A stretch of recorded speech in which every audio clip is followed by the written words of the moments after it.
It started like any other flight for Marcus, a boy who carried a quiet sense of confidence uncommon for his age. Raised by parents who emphasized kindness and resilience, Marcus held himself with a calm assurance. Dressed simply in a hoodie and jeans, he looked like any other kid traveling alone. And to the busy flight attendants, he was just another young passenger, blending into the background amid the bustling pre-flight preparations. He settled into his seat near the window, feeling a familiar sense of excitement as he watched the world outside, eagerly waiting for the journey to begin. But beyond Marcus's peaceful gaze, subtle tensions were already simmering. Just a few rows away, Clara, the lead flight attendant, was making her way through the cabin, her eyes scanning each row with the meticulous care that came from years on the job. Her attention landed briefly on Marcus, but he didn't appear to stand out in any particular way, or so she thought. Yet something about his calm demeanor, his unassuming presence, sparked a small, nagging sense of unease in her mind. Clara couldn't explain why, but as she moved down the aisle, she found herself glancing back at him, a suspicion she couldn't quite place starting to settle in. Marcus, blissfully unaware of any of this, continued to gaze out the window, content and lost in his own thoughts. He had no idea that his mere presence had unsettled someone just a few rows away. Nor could he anticipate that this seemingly ordinary flight would soon take an unexpected turn, pulling him into a conflict he never asked for. A storm quietly brewing that would soon disrupt the calm of his journey and reveal much more than anyone on board could have imagined. The morning had been anything but smooth for Clara, the lead flight attendant. She'd been on her feet since dawn, managing an endless stream of flight delays and dealing with passengers who seemed especially demanding that day. By the time they began boarding, she was already worn thin, her patience stretched to its breaking point. She moved with practiced precision down the aisles, her face composed, but her nerves frayed. She barely noticed individual passengers anymore, instead viewing them as a collection of tasks to manage and complaints to deflect. Each row held its share of small dramas: a crying baby, a couple arguing over legroom, an elderly man fumbling with his seatbelt. But Clara was too drained to handle it all with her usual grace. Then she saw him, a young boy seated alone, his gaze calm as he looked out the window, oblivious to the commotion around him. Clara's eyes narrowed as she sized him up. The boy, Marcus, looked relaxed, perhaps even a bit too self-assured. There was something about him that rubbed her the wrong way. Most kids traveling solo seemed nervous, shifting in their seats or glancing around anxiously, but not Marcus. His quiet confidence stood out, and to Clara, it felt almost like a challenge to her authority. In her stressed state, his calmness felt inappropriate, even disrespectful. She approached him, her expression already set in a frown, and stopped at his row, arms crossed. "Is everything okay here?" Her tone was sharp, carrying an edge that didn't quite match her words. To Marcus, the question seemed odd. He hadn't done anything out of the ordinary. He looked up at her, meeting her gaze with a polite but puzzled expression. "Yes, ma'am," he replied softly, not quite understanding why she seemed upset. "Do you need anything?" she asked again, her voice edged with irritation, as if his presence itself was somehow a disruption to her day. "No, thank you," he answered quietly, trying to read her face but coming up short. He didn't understand why she seemed annoyed with him. But he wasn't one to argue. He'd been raised to be respectful, so he offered her a polite smile and returned his attention to the window, hoping she would leave him alone. Clara, however, wasn't satisfied. As she moved on, she couldn't shake the irritation that lingered. Who did this kid think he was? She thought. There was a nagging feeling that he was somehow out of place, though she couldn't pinpoint why. Perhaps it was simply her mood, or maybe the exhaustion was affecting her more than she realized. Still, as the flight progressed, her irritation simmered, festering just beneath the surface. Whenever she passed his row, her eyes lingered, each glance a bit colder, a bit more scrutinizing than the last. Marcus tried to keep to himself, but he couldn't ignore her eyes on him. He could feel her watching, her glances growing sharper, tinged with something he couldn't quite understand. He hadn't done anything to warrant such attention, yet he felt as though he were somehow intruding, a quiet target of her unspoken judgments. At one point, when he politely requested a blanket, she pretended not to hear him, continuing down the aisle as if he hadn't spoken. He waited, thinking she might come back, but she didn't. Puzzled and slightly hurt, Marcus decided not to press the issue. He sat back, folding his arms to keep warm, feeling the chill not only from the cabin air, but from her treatment as well.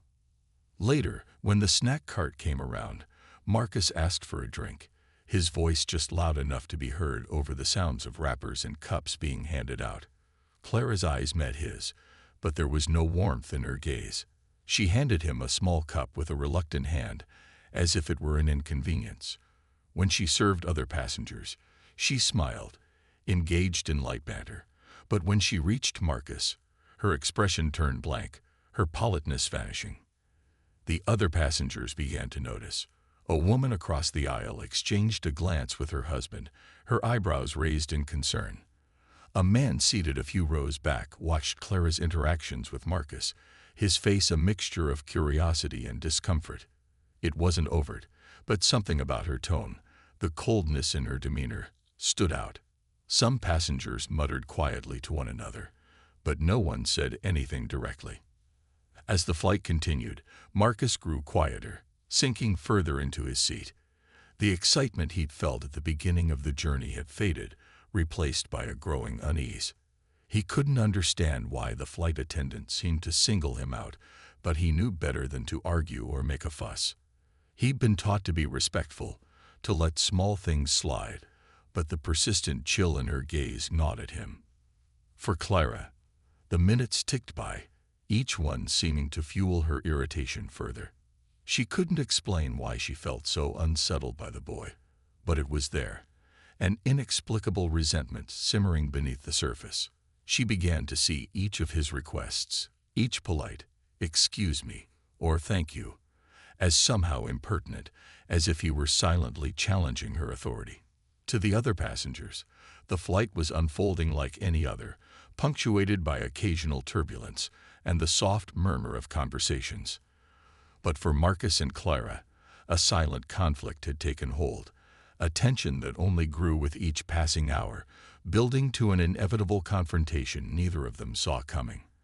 As the hours ticked by, the tension between Marcus and Clara became a palpable force in the cabin, creeping into the awareness of the other passengers, who were increasingly uneasy at what they were witnessing.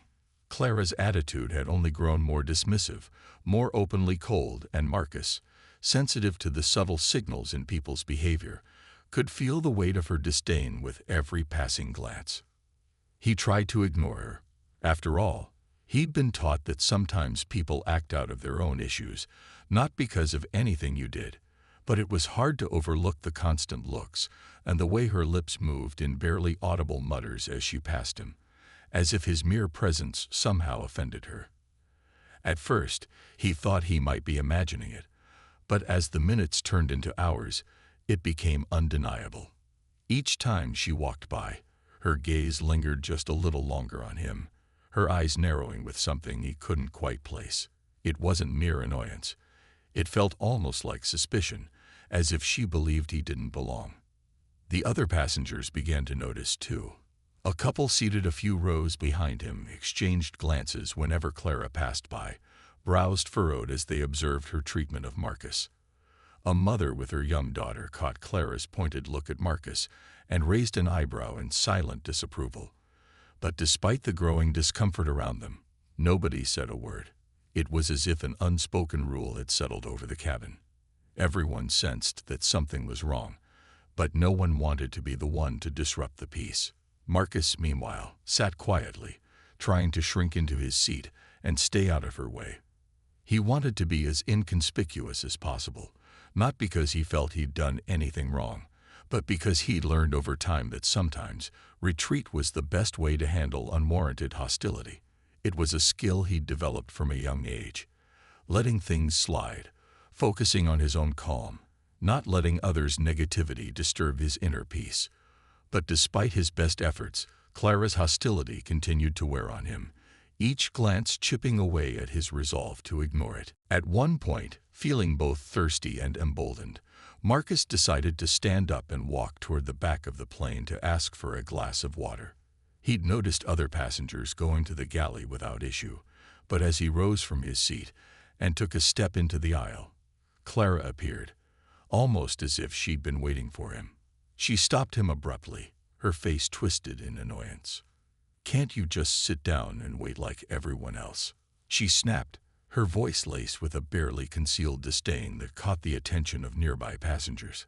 Her tone was loud enough for several people to hear, and a few heads turned, eyes widening in surprise. The suddenness of her outburst made Marcus freeze. For a moment, he stood there, his heart pounding in his chest as he tried to process what had just happened. He hadn't expected such a sharp reaction to a simple request, and he certainly hadn't anticipated being reprimanded so publicly. A mother seated across the aisle gasped softly, her hand moving to cover her mouth as she watched the scene unfold.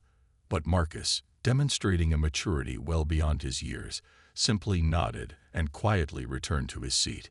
He could feel his cheeks flushing, a mix of embarrassment and confusion swirling within him, but he did his best to maintain his composure. "Kids these days, always needing something," Clara muttered under her breath as she turned away, her words meant only for herself, but audible enough to a few passengers nearby. The mother across the aisle shook her head in disapproval, exchanging a concerned look with her husband. A businessman a few rows down narrowed his eyes, watching Clara with a newfound suspicion. It was clear to anyone paying attention that Marcus was being treated unfairly, but still, no one intervened. The cabin was filled with a thick silence, as if everyone was waiting to see how this strange, quiet conflict would resolve itself. Marcus, now back in his seat, felt a swell of emotions building inside him. He wanted to stand up for himself, to say something, anything, that would make her realize how wrong she was. But he held back, choosing to keep his dignity intact rather than escalate the situation. He knew he could handle himself, and he didn't want to give her any reason to make things worse. He took a deep breath, his fingers gripping the armrest tightly as he focused on calming his thoughts. Little did Clara know, however, that her actions were not going unnoticed. Passengers around them were becoming more vocal in their discomfort, murmurs of discontent rippling through the rows. As the flight continued, Clara's behavior only became more blatant. When the attendants came around with snacks, she deliberately skipped over Marcus's row, handing out drinks and snacks to everyone but him. A few passengers noticed, exchanging concerned looks, and one elderly woman even gestured to Marcus, quietly offering him a part of her own snack. Marcus, touched by the gesture, politely declined, not wanting to draw any more attention to himself. The atmosphere in the cabin grew tense, a silent battle playing out between Clara's mounting hostility and Marcus's quiet resilience. Some passengers shifted uncomfortably in their seats, clearly disturbed by what they were seeing but unsure of how to address it. The businessman who had noticed earlier leaned over to whisper something to his wife, his gaze flickering between Clara and Marcus, a look of disapproval evident on his face. It was clear to anyone watching that this was no ordinary interaction between a passenger and a flight attendant. Clara's actions were fueled by something deeper, something that none of the passengers could fully understand, but that all could sense was wrong. As the flight neared its final hour, the tension reached a boiling point. Clara, still seething, passed Marcus's row once more, her eyes filled with an anger that was both surprising and unsettling. She didn't say anything this time, but the look in her eyes was enough to convey her disdain. Marcus felt a pang of sadness as he met her gaze, a sadness that came from realizing that no matter how respectful or polite he was, some people would always judge him unfairly. But just as he lowered his eyes, feeling the weight of her unspoken judgment, a voice broke through the silence. A woman seated a few rows back spoke up, her tone firm and clear. "Excuse me," she said, addressing Clara. I couldn't help but notice that you've been ignoring this young man's requests. Is there a reason for that?" Her voice carried a note of challenge, one that made several passengers turn their heads in her direction. Clara froze, clearly caught off guard. For a moment, she looked as if she might snap back, but then she seemed to realize that all eyes were on her. The businessman from earlier leaned forward, nodding in agreement with the woman's question. "Yes, I've noticed the same thing," he added, his tone calm but firm. "The young man hasn't caused any trouble, as far as I can see. It doesn't seem right to single him out like this." A murmur of agreement rippled through the cabin, the passengers' silent discomfort now breaking into open disapproval. Clara's face flushed, her composure momentarily slipping as she realized the passengers were turning against her. She opened her mouth to respond, but her words faltered, and for the first time, she looked uncertain, her authority questioned in a way she hadn't anticipated. Marcus, watching the scene unfold, felt a surge of gratitude for the strangers who had come to his defense. He hadn't expected anyone to speak up on his behalf, and the kindness of these strangers reminded him that, even in the face of unfair treatment, there were people willing to stand up for what was right. Little did Clara know, her actions had consequences far beyond what she could have imagined, setting into motion a series of events that would change everything once the plane touched down. After what felt like an eternity, the plane finally touched down, the wheels hitting the runway with a jolt that snapped Clara momentarily out of her simmering mood. The passengers around her began to gather their belongings, stretching and chatting, glad to be at their destination. Marcus, however, remained seated, calm and patient, just as he had been throughout the flight. He quietly watched the passengers around him, noticing the relief and excitement on their faces. He didn't feel any rush. He knew that his father would be waiting for him once he disembarked, and that thought filled him with a familiar comfort. As Marcus adjusted his backpack and prepared to stand, he noticed Clara throwing him one last dismissive glance, her expression as cold as it had been during the entire flight. Despite the comments from other passengers, she hadn't softened toward him. If anything, the challenges to her authority had only fueled her resentment. In her mind, she'd done her duty and had no reason to apologize, certainly not to a young boy traveling alone who had somehow, in her mind, been a nuisance. She scoffed slightly as she looked at him, turning away without a second thought, thinking she would likely never see him again. But as Marcus stood up, slinging his backpack over his shoulder, he heard a slight murmur ripple through the cabin. He looked up to see a tall man in a tailored suit making his way down the aisle, his steps purposeful and his gaze fixed firmly on Marcus. Heads turned as he passed, his presence commanding attention. A few passengers whispered to one another, some recognizing him, others merely sensing the quiet authority that emanated from him. Clara's face went pale as the man approached. She knew that face, though she hadn't seen it often in person. The man was Michael Davenport, the CEO of the airline itself, the very person whose name was spoken with respect in every company meeting, the person whose policies she followed to the letter, the person who could, with a single word, determine her future with the airline. Her heart pounded, her mind racing as she tried to understand why he was here, and then the realization hit her like a cold wave. She glanced back at Marcus, her mouth going dry as she connected the dots. Michael Davenport stopped beside Marcus, his face breaking into a warm, proud smile as he looked down at his son. With an easy familiarity, he extended his hand to Marcus, who took it with a gentle smile of his own. Their bond was unmistakable, the pride and love shining in Mr. Davenport's eyes for all to see. Clara felt as though the ground had shifted beneath her. She had spent the entire flight mistreating the son of her boss, the CEO, and now there he was, standing right in front of her, watching her with the calm, piercing gaze of a man who knew everything that had happened. Mr. Davenport's voice was warm as he spoke to Marcus. "Are you all right, Marcus?" he asked, his tone filled with genuine care and concern. Marcus nodded, giving his father a reassuring smile. "I'm fine, Dad," he replied quietly, his words measured. The resilience and maturity he had shown throughout the flight was evident in that brief exchange, and it was clear to everyone watching that this young boy possessed a quiet strength, a character shaped by the same values his father upheld. Mr. Davenport then turned his attention to Clara, and in that instant, the warmth in his expression vanished, replaced by a cold, intense gaze that made Clara's blood run cold. She could feel her pulse quickening, her mind scrambling for an explanation, an excuse, anything that might lessen the gravity of what she had done. But as she looked into his eyes, she knew that words would be futile. He had seen everything he needed to see in her behavior toward his son, and no amount of explanation could undo the damage. "We need to talk," he said, his voice calm but carrying an undeniable weight. The authority in his tone left no room for argument or avoidance. Clara felt a shiver run down her spine as she nodded, unable to muster a response. She knew she had no choice but to face the consequences of her actions. The passengers around them watched in silence, the scene unfolding before them like a dramatic twist in a story they had unknowingly been part of.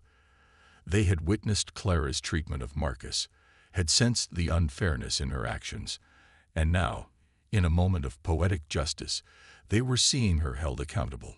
Some of them exchanged glances, a quiet satisfaction evident on their faces as they realized that the young boy who had been treated so poorly was, in fact, someone of importance. As the last of the passengers filed out of the plane, Mr. Davenport gestured for Clara to step aside. She followed him, her steps hesitant, her head bowed slightly as she prepared for the inevitable conversation. Once they were alone, he looked at her, his gaze unwavering, a mix of disappointment and frustration in his eyes. "I expect every member of my staff to treat every passenger with respect and dignity," he began, his tone measured but firm. "That standard applies to everyone, regardless of who they are or what you might assume about them. What I witnessed today was unacceptable, and it goes against everything this airline stands for." Clara's mouth opened, words of apology, or perhaps an excuse forming on her lips, but Mr. Davenport raised a hand, silencing her. "I'm not interested in excuses," he said, his tone leaving no room for argument. "You may not have known who my son was, but that's exactly the point. You shouldn't need to know someone's identity to treat them with basic decency." Clara's face flushed with shame, the weight of his words sinking in as she realized the gravity of her actions. She had judged Marcus without knowing anything about him, had allowed her assumptions to dictate her behavior. And now she was paying the price. She stammered out a response, her voice barely a whisper. I'm sorry, Mr. Davenport. I didn't mean." "Intentions are irrelevant," he replied, cutting her off with a tone that brooked no argument. "What matters is how you treat people. My son did nothing to deserve the treatment you gave him, and I cannot allow that kind of behavior to go unaddressed."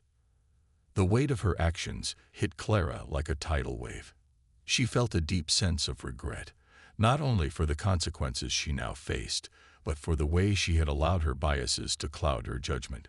She realized, perhaps too late, that she had failed to uphold the very values she was supposed to embody as a representative of the airline. Mr. Davenport's expression softened, but only slightly. "Consider this a lesson," he said, "not just for this job, but for every interaction you have in the future. Treat people with respect, no matter who they are. You never know their story, and you never know who might be watching." With that, he turned away, leaving Clara standing alone, the weight of his words lingering in the air. The lesson was clear, and the consequences of her actions would stay with her, a reminder of the price of prejudice and the importance of empathy.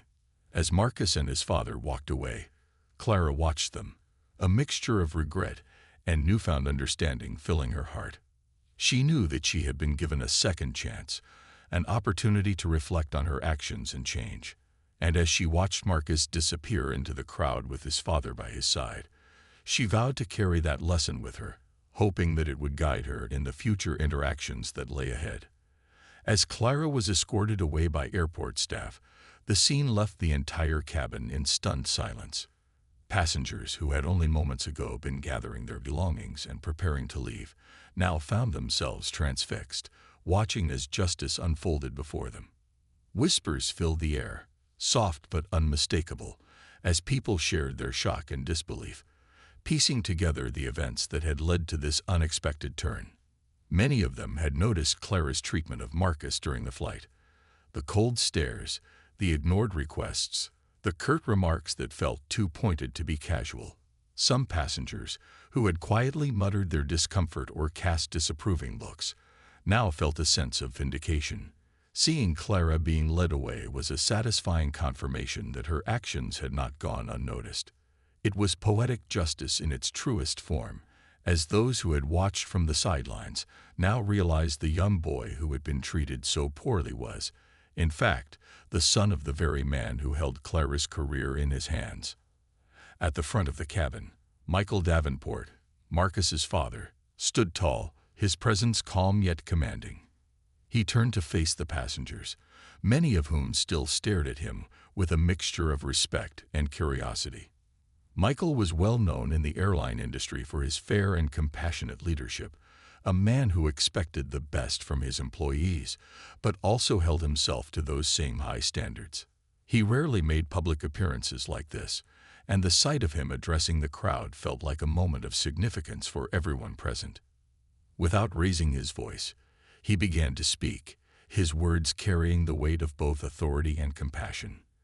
"Ladies and gentlemen," he said, his tone steady and respectful, "I want to take a moment to address what many of you witnessed during this flight." His gaze swept over the crowd, and he made direct eye contact with a few passengers who had spoken up or shown concern for his son. "As you may have realized, my son, Marcus, was treated unfairly and without the basic respect that every passenger deserves." A few people nodded, their expressions solemn, while others listened intently, drawn in by the sincerity in his voice. "At our airline, we hold ourselves to the highest standards of respect and professionalism," he continued, each word deliberate and firm. "That expectation applies to every single person who steps onto one of our planes, regardless of who they are, what they look like, or what someone might assume about them. Discrimination has no place here, and it will not be tolerated under any circumstances." The clarity of his message hung in the air, resonating with everyone present. This was not just a statement about a single incident. It was a declaration of the airline's values and a reminder that dignity and respect should be extended to all, without exception. Michael paused, letting his words sink in before continuing. "This airline was built on a foundation of integrity, and we are committed to upholding those principles every single day. No passenger should feel unwelcome, and no individual should be treated as less than others. We are here to serve, to create a safe and respectful environment for all, and to ensure that every journey, no matter the destination, is one of comfort and dignity." A gentle murmur of agreement rippled through the cabin as the passengers processed his words. Some even offered small smiles of encouragement to Marcus, whose quiet strength throughout the flight had left a lasting impression on those around him. It was clear to everyone that Michael was not just speaking as a CEO defending his company's values, but as a father who deeply cared for his son and the principles he wanted to instill in him. Turning to Marcus, Michael placed a hand on his shoulder, a gesture of pride and love that didn't go unnoticed by those watching. "Thank you, Marcus," he said quietly, his voice soft but filled with emotion. "Thank you for handling this with the strength and grace that you did. I'm proud of you." Marcus gave a small nod, a quiet smile on his face as he looked up at his father. Despite the ordeal he had endured, there was no resentment in his expression, only a sense of calm that spoke to his character and the values he had been raised with. He didn't need to see Clara punished to feel vindicated. Knowing that his father and those around him recognized the unfairness he had faced was enough. The passengers, now emboldened by Michael's words, began to share their own thoughts in hushed conversations. A woman in the back turned to her husband and said, "It's good to see someone stand up for what's right. You don't see that enough these days." A man across the aisle nodded, murmuring, It's about time someone addressed this kind of behavior. People deserve respect, no matter who they are. As the passengers began to disembark, many of them paused to offer Marcus a kind word or a nod of encouragement. An elderly woman gently patted him on the shoulder, saying, "You handled yourself wonderfully, young man. Keep that strength with you." A middle-aged man in a business suit gave him a respectful nod, adding, "The world needs more people like you." Marcus accepted each gesture with humility, his gratitude evident but understated.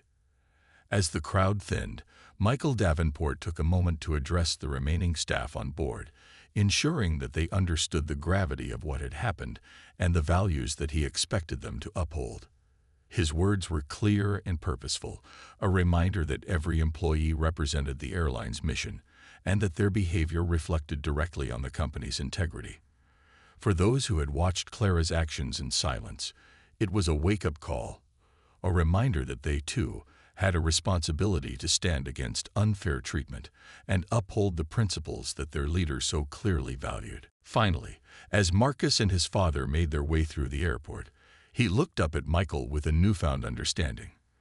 The events of the day had left an impression on him, a lesson that extended beyond the unfair treatment he had endured.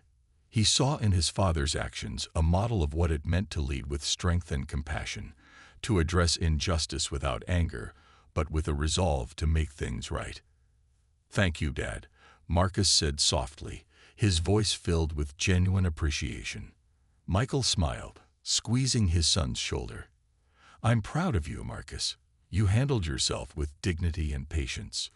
That's what matters most."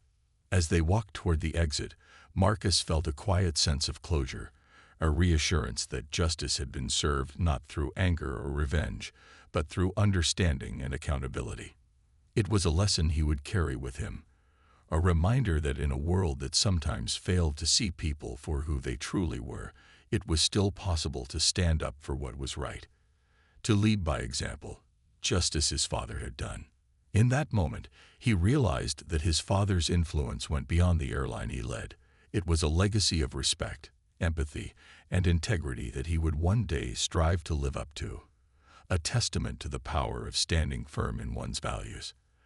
As they stepped into the bright airport terminal, Marcus felt a sense of renewal, a quiet confidence that, no matter where life took him, he could face each journey with the same strength and grace he had shown today. And with his father by his side, he knew he would always have the guidance he needed to navigate the challenges ahead. As the crowd dispersed, the passengers carried with them a quiet lesson, a reminder of the importance of seeing beyond the surface. Marcus's calm resilience and Michael's steadfast sense of justice had left a mark on everyone who had witnessed the events of the flight. It was a powerful realization. That strength isn't always loud, and dignity often resides in silence.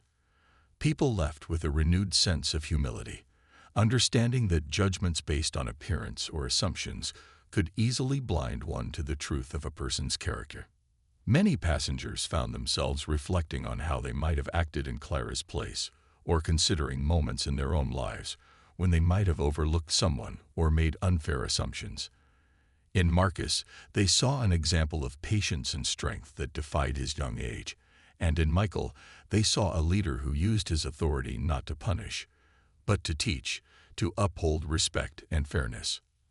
As they exited, each passenger seemed to carry a quiet resolve, a desire to live with a bit more empathy, a bit more understanding, and to remember that every person, regardless of their outward appearance, carries within them a story worth honoring.